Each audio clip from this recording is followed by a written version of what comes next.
Good afternoon, everybody. I'm Caleb Kidcoy, and I'm here with Scott Christensen and Scott Johnson to talk a little bit about the power of legacy and what that means and why we do what we do and why we serve the people that we serve.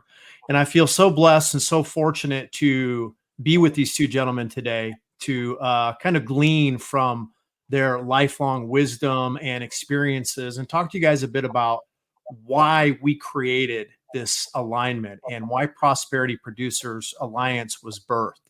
And so, gentlemen, in over the next few minutes, let's just talk a bit about. First of all, I'd like to ask, what does legacy mean to you, Scott Christensen, and how does it tie into why you started doing what you're doing? And then, obviously, you and Scott Johnson go back a few decades, and we can talk about how you guys met and that alignment that brought you together. Well, for me, legacy is really the heart of everything that I do. I believe that the family unit holds the key to wealth creation, wealth preservation, and I'm committed to the idea of creating generational capital. Not only there's all kinds of capital. There's financial capital, which we want to pass on from generation to generation, but there's also intellectual capital. Some of the wealthiest families on the planet make it a point to make sure that they pass along the intellectual capital that has been gleaned over generations. The Rothschilds is a family that comes to mind. They've been around for a very, very long time, and part of their process is to not only pass along the family capital, the financial capital, but pass along the intellectual capital. So when they do something and it works, they record how it works and why it worked and what they did. If something doesn't work, they make sure that that's chronicled so they don't make those same mistakes again. But then there's also another form of capital. And it's what I call, or what's referred to commonly as relationship capital. And that capital is really, really powerful. And one of the things that we bring to the table is the idea and the process of helping families understand all types of capital, the financial, the intellectual, the relationship, and there may be two or three other types of capital that we haven't even figured out yet. But at the end of the day, it's utilizing everything in unison in such a way to create the maximum amount of value for families, uh, create the greatest financial certainty for families, and really elevate the families from uh, a scarcity mindset to an abundance mindset is one of the things that we try and do. So that's kind of a long answer to your question. Powerful. Scott Johnson, you want to piggyback on that? What does legacy mean to you and why is it important? Well, yeah, Scott Christensen and I, as you mentioned, have been together in various and sundry ways for almost 2 decades. And so I say amen to what he just said. But for me, this all is about family. And when we say family, everybody takes it differently. I get that. But family, I see family as lasting. I still remember a friend of ours, Ted Dodge, gave me a paper 10 years ago called The Right Plan. It's a 100-year plan. It's a plan for 100 years. What does your family look like 100 years from now? What does the finances look like 100 years from now? In other words, it's not about planning for retirement. It's about planning for your children and grandchildren's future and having that in mind as you make decisions. So for me, legacy, the word legacy has to do with what am I leaving behind that allows me to be remembered. I want to be remembered, but also to leave something behind that legitimately made a difference, that my family was better off because I left a legacy, which is completely different than leaving an inheritance. Scott pointed all that out. There's different kinds of ways we leave a legacy, and some of it's emotional, some of it's social, some of it's spiritual, some of it's financial. But combined, that idea of leaving a legacy that changes the world, and again, it's kind of dreamy, but my kids were raised with this crazy idea: you're here to change the world. You're here to change the world. It means change you, but you're here to change the world. And for me, passing on a legacy to a family or with a family is world changing. So that's kind of why I'm a dreamer. So I love that, Scott Johnson, and kudos to both of you, because legacy is dreaming, thinking bigger than we have before. And I think we can all witness and attest to the fact that a lot of families are not thinking multi-generational. They're so consumed, I guess, with living, right? Surviving. Let's be transparent here. Doing what they have to do to survive, that they've not yet been taught to shift their mindset to think cross generationally. We're all familiar with the statement: a good man or woman leaves an inheritance to his children's children. And so when you talk about how we're going to be remembered, I don't think people give enough merit to that. And they're not thinking, okay, how am I going to be remembered when I'm gone? Whether that's today, tomorrow, 10, 20, 50 years from now. And what does it look like for the people that I leave behind? And so I think there's a sense of urgency, wouldn't you gentlemen say, that we all share, along with this powerful family values, and getting people to understand you're going to have to shift the way that you think and the way that you view things in order to position yourself in a place that's not only better for your immediate family, but for the generations that follow. And so let's talk about these tools a little bit that you guys have utilized. What has been, Scott Christensen, what has been some of the most impactful moments that you've had in this discovery process? Because obviously there's moving parts and elements to this, but talk to us a little bit about a highlight moment that was impactful in your discovery process that you just now you love passing on and sharing with your clients and your family members. Well, I can tell you, it really wasn't necessarily a moment, and it's kind of who I am from a very early age, early in my life, um, early in my marriage. I started thinking about what would happen if I wasn't here, and so I started with providing right off the bat. I bought life insurance, for example, because I wanted my wife and my unborn child to be taken care of at the time. And then as our family grew, I wanted to make sure that there was plenty of funds. But I also realized that, you know, going to work and putting the time in and having a good job, it's all important, but it can all be taken away in a very short period of time, either through death or disability. And I got involved early on in the planning process of moving forward financially. What I found was over a long period of time was that there are many things that most people, including myself, think to be true about money that turned out over time to not be true. And so I began to look around at different ways of doing things, different ways for planning for the future. And I exposed myself to a lot of different thought processes.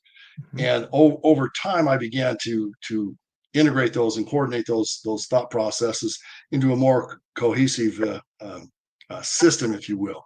So we created something called the family banking system. We created something called the family legacy system. And one of the things that I believe is lacking for most people today is a sense of capability, a sense of control, Hmm. a sense of optimism and abundance. And what I mean by that is that the vast majority of people that that we run into they're dealing from uh, for lack of a better term, a scarcity mentality.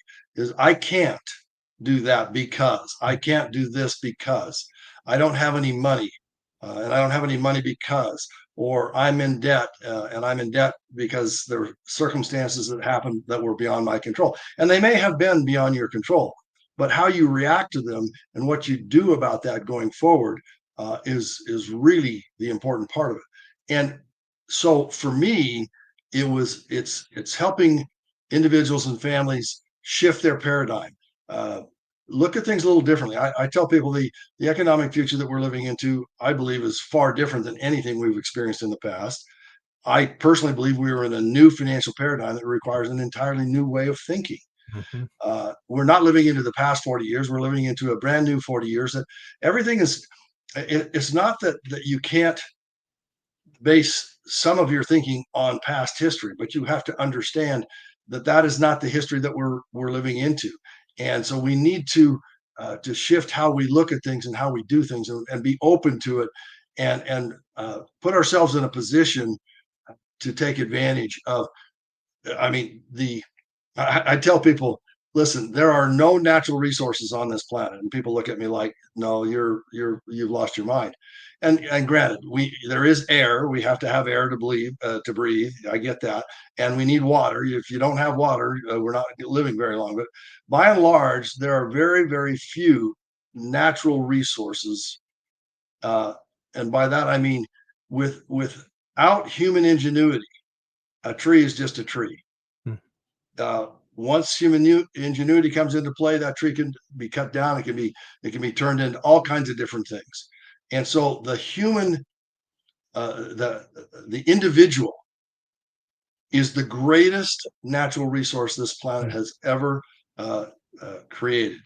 And for those of you who believe in a higher power, we can even go there. But the bottom line is that human beings have this unbelievable capacity to innovate, and by through innovation and cooperation and sharing the various types of capital, the intellectual capital, for example, civilizations have been built with that, and that's where I think we're at today, is creating that process of educating people about just how powerful they are, financially, intellectually, etc. Scott Johnson, what would you add to that?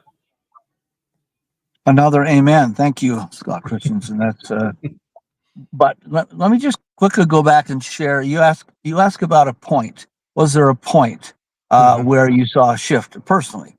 And there was. For me, when I met Scott Christensen, we started down this path of abundance versus scarcity, and that was a new phrase for me. It was new. It was a new thought process, and it changed my paradigm because I began to realize I'm a Christian. I believe clearly in the fact that we have an example. When the scriptures talk about Jesus grew in wisdom and stature and favor with God and man, Jesus grew in 4 ways, at least minimally, in 4 ways that I'm trying to grow. And therefore, I would try and teach other people how to grow in wisdom and stature and in favor with God and man. Those are 4 ways: intellectual, social, spiritual, emotional. They all fit, but they fit inside of a context for me. And that context is abundance versus scarcity. The world we live in teaches scarcity. There's so much pie, you don't get any. There's so much milk, you don't get any. There's so much money, you don't get any. I'm sorry that the job doesn't work for you. Whatever it is, scarcity versus abundance. There is enough and to spare. That's the way I see it. There's enough and to spare. There is more than enough in every situation that we can provide abundance mentality rather than scarcity mentality. Hmm. That teach people what you've been taught, and that is that there is no end to what you can do. There's no end to your potential. Believing yourself comes from abundance mentality. We live in a day when there's so much depression, so much despair, so much anxiety, so much lack of self-esteem. And for me, that moment of realizing I could do anything, I can do anything, and I can teach anybody how to do anything as long as we both have the same mentality. And that mentality is abundance mentality. We're going to grow together. Anyway, that's where I went after listening to what Scott had to say. Mm-hmm. Solid feedback, gentlemen. And it reminds me, as we're creating these concepts, or as we're conceptualizing these processes, if you will, in the middle of that, we're building this community. We're building a community of like-minded people who share in these values and who recognize the importance of having an abundance mindset. Now, I was raised with quite the opposite. And I saw how it affected my own family dynamics as I was being raised, right? And I know the amount of work and effort and due diligence it took personally to shift and break those strongholds within my mind, that stinking thinking, I like to call it, right? That really was crippling and paralyzing the ability that I knew was always within me. And one of the greatest moments I had as a young man in my early 20s, I think I had just been married, and I had my first child, was on the way. And of course, I remember all the fears that, we as dads initially feel when we're first becoming fathers or whatever. But I was counseling with a gentleman who is a pastor, a minister from Poland. And he looked at me and said, Caleb, everything that you need to succeed is already resident within you. And for me, because of the way I was raised and my thinking, right, that it was such a new concept, and it liberated me in so many ways, because I went, oh, wait, I'm not right. So often we're out there looking for where's the answer? Where's my solution? Right? Where's this thing that I have to do, that I have to find to make me successful, to make me feel good? Where's that dopamine hit? And yet we realize it's all resident within us already. And so I love what you guys both are talking about. And so as we go back to talking about this community that we're building, I feel so grateful to be aligned with folks who share those values, who understand the importance of the strength and solidity of the family unit. It goes without saying, the family unit, not only in America, but around the world, is under attack. It's under assault, right? Obviously, we know that divorce rates are higher than they've ever been. The breach, the gap sometimes between parents and children. And so I love that what we're building here, gentlemen, is a community that's pulling family units together, that we're reaching out cross-generationally and saying, come and be a part of a community that values you and that values the things that you value, and will show you a different way of thinking, a different way of handling your money, a different way of building a legacy that will endure, that will be sustainable. And so, Scott Christensen, as we talk about this, what right now most excites you about the potential of what this can be, or what this will grow into, let's say months and years down the road? Well, let me just sidetrack for just a moment, and then I'll come back to that, because as you both were talking, I was thinking, here's the reality: we live in the greatest period Hmm. of creative destruction that has ever existed on the planet. Now, what do I mean by that? It's out with the old, in with the new, at a ever increasing pace. I grew up as a kid listening to records, and then records were later replaced by cassette tapes, or 8-track tapes, excuse me. Then those were replaced with cassette tapes. Then those were replaced with CDs. And then we went to iPods, and now everything is streaming. Tremendous shift over the last 50 years from how it was to how it is today. And that's what people are dealing with on a massive scale. Everywhere we turn, there is creative destruction. And back to this idea of human ingenuity, just a very simple example. We're a lot of times we're concerned about quote an energy crisis. We're going to run out of oil. Back in the 70s, I was in college when there was an oil embargo, and there was all kinds of issues. There were lines at gas stations, etc. But here's what's really true: is human ingenuity has created a scenario that, quite frankly, my brother-in-law has a car that gets between 30 and 50 miles to the gallon because it's a hybrid. Human ingenuity has done that. Now, we think that we can go to electric cars, and maybe we will in the future. But this idea, we've taken. I owned a car. My first car got 4 miles to the gallon. 4. And Scott's probably the same way. 4 or 5 miles to the gallon. Today we get 30 or 40. So we don't have a fossil fuel shortage. There is plenty of it because of human ingenuity. we have, as Scott Johnson mentioned, enough and to spare. Meaning, with human ingenuity, we're gonna solve all these problems going forward. Now, how does that make me excited today? The excitement is that we are going to overcome all these challenges because human ingenuity will do that. But in the process, what we're hoping, at least what I'm hoping, is that we identify with, or individuals out there that we approach will begin to identify with us in such a way that they want to join with us in the process of creating greater prosperity for themselves and their families. That's hence we named the company the Prosperity Producer Alliance, meaning we want to create prosperity. There's Years ago, I was talking with somebody and we had a conversation about, are you a producer or a consumer? Producers produce value. They exchange value. They create value. Consumers are constantly consuming. They're constantly now. By the way, it's interesting. We are all labeled consumers.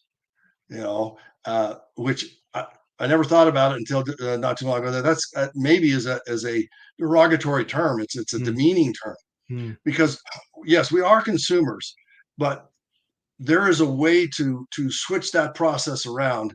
You can't help but consume things. I mean, when you get in your car, you're going to go down the road. As you're driving down the road, you're consuming a fossil fuel, gasoline, etc. When we eat, we consume the food, and we're not getting it back, right? But producing is about creating value. It's about a value exchange, and I think that's one of the things that has happened with the three of us here as we've come together, is that there is a value exchange. Caleb, you bring your unique capabilities to the table. Scott Johnson brings his unique capabilities. I bring mine, and we've integrated those in such a way that we are now. This is a value exchange. There is a when I say value, you don't always create money when you create value, but most of the time, value creates an income. Most of the time, we exchange our intellectual capital or our unique capabilities. When we're exchanging something that we have of value, or that we have that is of value to somebody else. And so that's kind of where that's what excites me, is helping individuals and families going forward recognize the tremendous amount of value that they bring to the table, and then, for lack of a better term, monetizing that value in such a way that they receive compensation for what they bring to the table. So that's got me very excited. I think that's something that most people do not understand and have never thought of. Powerful. Scott Johnson, what gets you excited? I mean, I know I'm getting excited here. What gets you excited? Part of what gets me excited is being on here with two guys who get what I'm trying to do. And what I mean by that is, I love working with people who could say it. They may not say it this way, but I like to work with faith, not fear. And we live in a fearful world. And this group is designed to find people who want to work by faith, not fear, and recognize the future is as bright as you want to make it, and that the opportunities here, everything we're talking about, all the different stuff we're talking about with legacy and family banking and all the stuff that we do financially, combined with emotionally, socially, spiritually, you put all that together with a group of people, there's nothing that group of people can't do. We can change the world. So for me, the idea of a future with people who love to live by faith, not fear, is enticing. It gets me excited, and it gets me excited to share it with other people. That's where I see this whole thing going. Sharing it with other people, who then share it with other people. It's a multiple effect. This isn't addition. This is multiple effect. So that's the way I see it. Wow. So, and Caleb, Go ahead, I'm just going to jump in real quick.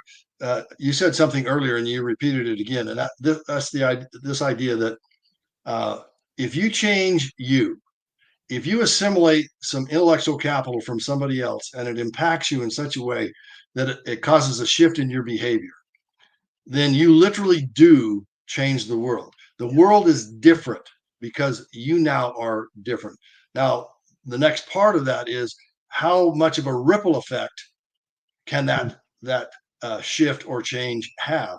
And I think that's what again, I'm very excited about the idea that the ripple effect. I was talking with somebody the other day, maybe it was one of you, where was talking about the story of the fellow throwing the starfish back into the ocean after a storm that had been washed up, and it says, hey, you can't save them, you can't save them all, and the individual responded, yeah, but I made a difference for that one. Hmm. I saved that one. And that's really what's important to me, is that seeking out those individuals that not only want their lives to be different, but they want to make a difference in the world, even if it's just their little world, their little, internally, or their family. Because once we start doing that, we may not be able to save everybody, we may not be able to shift everyone's thinking, but we can shift hundreds, if not thousands, if not tens of thousands of people's thinking going forward. And that's very exciting to me. It is. It really is. And I love that analogy and example, because not 2 weeks ago, my kids and I were at the beach rescuing starfish. And it does. It starts with the one. Well, we heard the story about somebody who left the 99 and went after the one. I don't know. It's a distant memory in my mind, maybe. But faith over fear, guys, is what we're talking about here. And we've watched fear blanket our planet over recent years. And regardless of what you believe or where you stand, the bottom line is that faith and courage overcome fear. And so you have to be in an environment surrounded by people whose faith is stronger than their fears. Are we all going to experience fears and moments of panic and hesitation and question? Are we on the right path? Sure.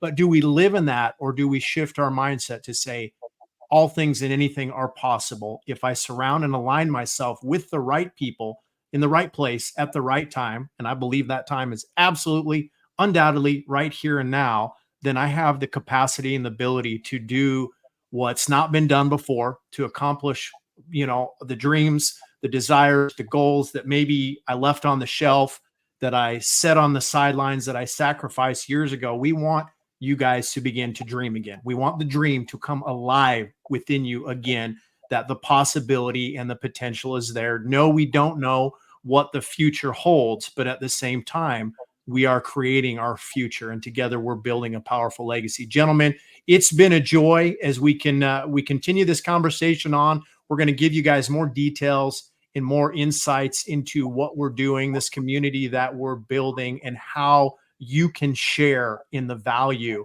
as you bring in value with your own unique talents and abilities. So until next time, thank you for tuning in. All right.